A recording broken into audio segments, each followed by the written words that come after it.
মেয়েকে ভাইয়ার বউ করে নিয়ে আসলাম, মানে আমাদের ভাবি করে নিয়ে আসলাম। আপনারা হয়তো অনেকেই জানেন যারা আমার ছোট্ট পেজের সাথে কানেক্টেড আছেন। কয়েকদিন আগে আমার খালাতো ভাইয়ের বিয়ে হয়েছে এবং ভাইয়ের শ্বশুরবাড়িটা হয়েছে টোলনাতে। মানে টোলনার মেয়েকে আমরা ভাইয়ের বউ হিসেবে নিয়ে এসেছি, আমাদের ভাবি বানিয়ে নিয়ে এসেছি। তো ভাইয়ার বিয়েতে বরযাত্রী হিসেবে তো গিয়েছিলাম, তো বরযাত্রী হিসেবে যেয়ে কিছু সুন্দর সুন্দর ছোট্ট ছোট্ট মুহূর্ত ক্যাপচার করেছিলাম, খাওয়া দাওয়াও ছিল। তারপর নতুন ভাবিকে নিয়ে আসা, সবটুকু মিলিয়েই আমার আজকের ভিডিওটা থাকবে। তবে সব মিলিয়ে যদি আজকের ভিডিওটা পোস্ট করি তাহলে ভিডিওটা অনেক বড় হয়ে যাবে। তো আজকে শুধু ভাবিকে নিয়ে আসলাম এবং ভাইয়া ভাবির বিয়ের ছোট্টখাটো কিছু মুহূর্ত ক্যাপচার করেছিলাম, সেগুলোই শেয়ার করবো এবং খানাপিনার পর্বটা আপনাদের সাথে অন্য একটা ভিডিওর মাধ্যমে শেয়ার করব। তো এই ভিডিওটা মূলত ভাইয়ের বিয়ের বরযাত্রী যাওয়া থেকে বধূ বরণ অবধিই থাকবে। তো তাহলে চলুন দেরি না করে ভিডিওটা শুরু করা যাক। আসসালামু আলাইকুম everyone, this is me Seema from my little page and welcome back to my new video. আশা করছি আপনারা যে যেখানেই আছেন অনেক বেশি ভালো আছেন এবং আমরাও ভালো আছি আলহামদুলিল্লাহ।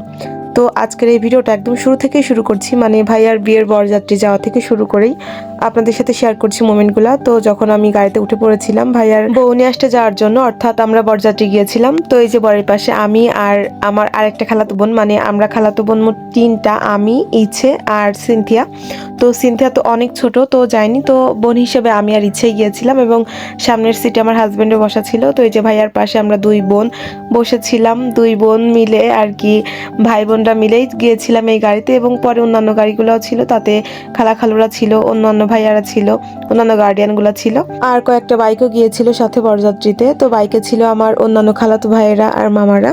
তো এই যে আমরা যখন গাড়িতে যাচ্ছিলাম তখন এই ভিডিওগুলো করেছিলাম এবং আমার আর একটা খালাতো বোন ঢাকাতে থাকে, তো ওকে কল দিয়েছিলাম যখন আমরা গাড়ির ভিতর ছিলাম। তো অনন্যা যেহেতু আমাদের সাথে ছিল না, বোনকে অনেক মিস করছিলাম, তো সেই জন্য এই যে বোনের সাথে যখন কথা বলছিল ভাইয়া তখন আমি স্ক্রিন রেকর্ড করে নিয়েছিলাম। তো সেটাই আপনাদের সাথে শেয়ার করছি এই ভিডিওর মাধ্যমে। আমি তো আমার ভাইয়ার পাশে বসা ছিলাম এবং আপনাদের ভাইয়া দেখুন সামনের সিটে বসা ছিল। আর এই যে আমরা দেখতে দেখতে কিন্তু টোলনা এরিয়ার ভেতর ঢুকে পড়েছিলাম। এটা ছিল টোলনার স্কুল, প্রাইমারি স্কুল মেবি। তো আমাদের ভাবিদের বাসাটা ছিল একটু ভেতরে, মানে একটু গ্রামের ভেতরে। তো গেটের এখানে যে আর কি কয়েক সেকেন্ডে ভিডিও করেছিলাম, তারপরে যে বাসায় ঢুকে পড়েছিলাম, মানে যেখানে আর কি প্যান্ডেলটা করেছিল, ভাবিদের বাসার উঠানেই প্যান্ডেলটা করা হয়েছিল এবং ভাইয়া স্টেজে বসে পড়েছিল। বরের জন্য আলাদাভাবে যে স্টেজটা করা হয় সেখানে বসে আর কি বিয়ের লেখালেখিটা করা হচ্ছিল, মানে বিয়ে কমপ্লিট করার জন্য যে সমস্ত তথ্য দরকার বা কবুল বলার পর ভাইয়ার সাইন দরকার, তো সেগুলোই করছিল। আর এই যে পাশে মগা দাঁড়িয়ে দাঁড়িয়ে হাসছিল, আমিও হাসছিলাম, ওর হাসি দেখে আমারও খুব হাসি পাচ্ছিল।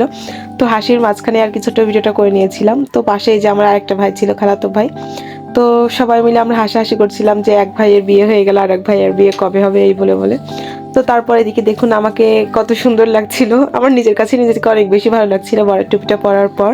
আচ্ছা আপনারাই বলুন তো, বরের টুপিটা পরে কি আমাকে খুব খারাপ লাগছে? আমার নিজের কাছে কিন্তু ভালো লাগছিল, তো আমি ভিডিও করে নিয়েছিলাম। তো আমার খালাতো ভাই ছিল পেছনে, হিসানুর, ও বলছিল যে আপা তোকে কিন্তু ভালো লাগছে। তো তারপরে যে ভাইয়া সাইন করা হয়ে গিয়েছিল, মানে ভাইয়ার তো কবুল বলাও শেষ, সাইন করা শেষ। তারপর আবার ভাবিদের কাছে চলে গিয়েছিলাম আমরা, কাজী সাহেব চলে গিয়েছিল ভাবির থেকে আর কি কবুল শব্দটা শোনার জন্য, সাক্ষী হিসেবে আমরাও ছিলাম। তারপর ভাবি তিন কবুল বলল, বলার পর এই যে সাইন করে নিল। কাবিননামাতে সাইন করার পর একদম দলিলে লিখিতভাবে স্বাক্ষর করে আমার ভাইয়ার হয়ে গেল সারা জীবনের জন্য। ভাবির সাইন করা শেষ হলে আবার কাজী সাহেব চলে এসেছিলেন ভাইয়ার কাছে। তো এখানে এসে যে আবার ভাবির বাবা যিনি ছিলেন, মানে ভাইয়ার শ্বশুর, তো ভাইয়ার শ্বশুর আবার এই যে হাত ধরে ভাইয়াকে অনেক কথা বলছিলেন। তো সেখানে আবার আমরা সকলে সেই মুহূর্তটা, মানে একজন বাবার জন্য আসলে বিশেষ একটা মুহূর্ত, যে আমার মেয়েকে সারা জীবনের জন্য তোমার হাতে তুলে দিলাম, তো সেই টাইপের কথাবার্তা বলছিলেন। তো বিয়ের কার্যক্রম শেষ হওয়ার পর দোয়া এবং মোনাজাত করা হয়েছিল।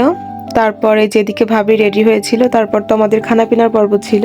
তো মগার মতোই কাজ করেছে, দেখুন ও কোন টেবিলে যে বসেছে। ভেবেছিলাম আমরা যারা ভাই বোনেরা আছি তারা সকলে এক টেবিলে বসবো, কিন্তু মগা যে বসেছিল, মানে আমাদের বয়স্ক গার্ডিয়ান যারা ছিলেন, নানা আমাদের টেবিলে যে।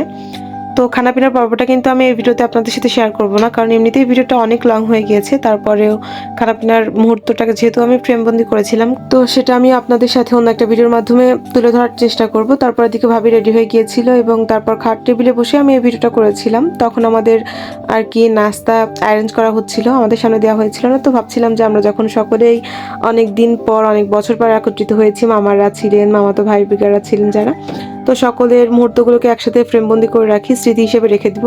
তারপর এটা কিন্তু খাওয়ার শেষ করার পর, মানে মগার একটা ভিডিও করে নিয়েছিলাম যে সবার বিয়ে হয়ে যাচ্ছে, তোর কবে হবে? তো মগা বলছিল আমি সিঙ্গেল লাইফ ইজ বেস্ট, তো এই টাইপের কথাবার্তা বলছিল। তো ওই যে মগাটার ভিডিও করে নিয়েছিলাম, তো সেটাও অ্যাড করে দিলাম। আর এদিকে এই যে খানা পিনার পর্ব শেষ হয়ে যাওয়ার পর বিদায়ের পালা চলে এসেছিল। ভাবি তো অনেক কান্নাকাটি করছিলেন, ভাবির আম্মু অনেক কান্নাকাটি করছিলেন। এটাই স্বাভাবিক, প্রত্যেকটা মেয়ের আসলে বাবার বাড়ি থেকে যখন ছেড়ে আসে এত বছরের স্মৃতি, তো শ্বশুরবাড়িতে আসতে গেলে কান্না পাবে, এটাই স্বাভাবিক। তো কান্নাকাটির সময় আমি এই ছোট ভিডিওটা করেছিলাম।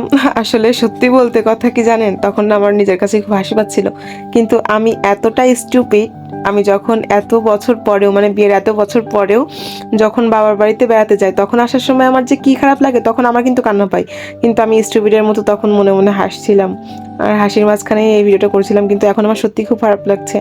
ভাবি তার মাকে জড়িয়ে ধরে প্রচণ্ড কান্নাকাটি করছিলেন, তো কান্নাকাটির এই যে এই মুহূর্তটা আমি ক্যাপচার করেছিলাম। তখন আমার একটু একটু হাসি পাচ্ছিল, কিন্তু এখন আসলেই খুব খারাপ লাগছে এই ভিডিওটা দেখে। এখন বুঝতে পারছি যে হাসা উচিত হয়নি, কারণ আমি বিয়ের এত বছর পরে এসেও মানে আমি কয়েক বাচ্চার মা হয়ে গেছি, তারপরেও আমার বাবার বাড়ি থেকে আসতে এখন এত বেশি খারাপ লাগে। তো ভাবির কেন লাগবে না। তো কান্নাকাটির পর্বটা কোনো মতে কন্ট্রোলে নিয়ে আসার পর এই যে ভাবির যে ভাই ছিলেন, তিনি এই যে গাড়িতে তুলে দিচ্ছিলেন, তো তোলার ফাঁকে এই ভিডিওটা আমি করেছিলাম। তো আপনাদের সাথেও শেয়ার করছি, ছোট ছোট বলেছিলাম ভিডিওর শুরুতেই যে ছোট ছোট কিছু মুহূর্ত আমি ক্যাপচার করেছি, আপনাদের সাথে শেয়ার করছি। আর এটা হচ্ছে আমাদের আরেকটা ভাইয়া এবং ভাবি, মানে আরেকটা খালাতো ভাই এবং ভাইয়ার বউ, এরা কিন্তু নবদম্পতি, মানে এদের মাস খানেক হয়েছে বিয়ে হয়েছে। তো সকলেই এই ভাইয়া ভাবির জন্য দোয়া করবেন। ভাইয়া ভাবিকেও আমি ক্যামেরার ভিতর ফ্রেমবন্দি করে নিয়েছিলাম। তো এই যে তারপর ভাবি কান্নাকাটি করছিল, আর আমি ভাইয়াকে বলছিলাম যে ভাবিকে একটু সান্ত্বনা দিতে। তো এই যে ভাইয়া ভাবি সকলে ছিলেন, আর আমি এই যে দেখুন গাড়ির কোথায় বসেছি, কেউ কি গেস করতে পারবেন? আচ্ছা, আপনাদের গেস করার দরকার নেই, সেটা না বলাই ভালো। তারপরে যে ভাবিকে নিয়ে বাসায় চলে আসলাম, আসার পর এই যে ভাইয়া ভাবি বাসর ঘরে ছিল, তখন আমি এই ছোট্ট ভিডিওটা করেছিলাম। তো আশা করছি সব মিলিয়ে আজকের এই ভিডিওটা আপনাদের অনেক বেশি ভালো লাগবে। দেখা হবে নেক্সট ভিডিওতে। ভালো থাকবেন সকলে, আল্লাহ হাফেজ সবাইকে।